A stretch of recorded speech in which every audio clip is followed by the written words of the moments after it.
সকাল সকাল tiffin ready. বাঁধাকপি আর পেঁয়াজ দিয়ে হয়েছে পেঁয়াজি, সাথে আছে কাঁচা লঙ্কা, জিরে, তোমার কালো জিরে সব মিশিয়ে আছে। দেখো তেল বসিয়ে দিয়েছি, বেসনটা ফাটা হয়ে গেছে একসাথে, ওগুলো দিয়ে তারপরে কম তেল দিয়ে কিন্তু ভেজে নেওয়া হচ্ছে। খুব সুন্দর লাগে এটা খেতে, একবার খাবে। তারপরে তোমার দিয়েছি এখানে একটু বেসনটাতে গরম তেল দিয়ে দেবে, তাহলে খুব মচমচে হয়।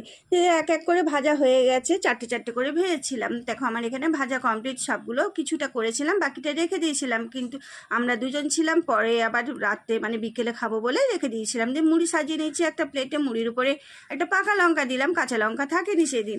দিয়ে একটা পেঁয়াজ দিয়ে দিলাম, পেঁয়াজ আর শসা আর লঙ্কা দিয়ে মুড়ি খেতে তো আমার খুবই ভালো লাগে। তোমাদের কেমন লাগে বলো। তারপরে তোমার একটা লবঙ্গলতিকা বাঁকুড়ার মিষ্টি দিয়ে দিলাম, আর এখানে আমি পেঁয়াজিগুলো দিয়ে দিচ্ছি। বাঁধাকপির পেঁয়াজি বলছি না, পেঁয়াজ আর বাঁধাকপি মিশিয়ে আছে বলেই পেঁয়াজি বলছি। যে এখানে দেখো 5টা 6টা পেঁয়াজি নিয়ে নিলাম, ব্যাস হয়ে গেল। আজকে টিফিন ছিল এটাই। কেমন লাগলো অবশ্যই জানিও, ভালো লাগলে লাইক কমেন্ট করে পাশে থাকবে। পুরোটা দেখেছো, ধন্যবাদ।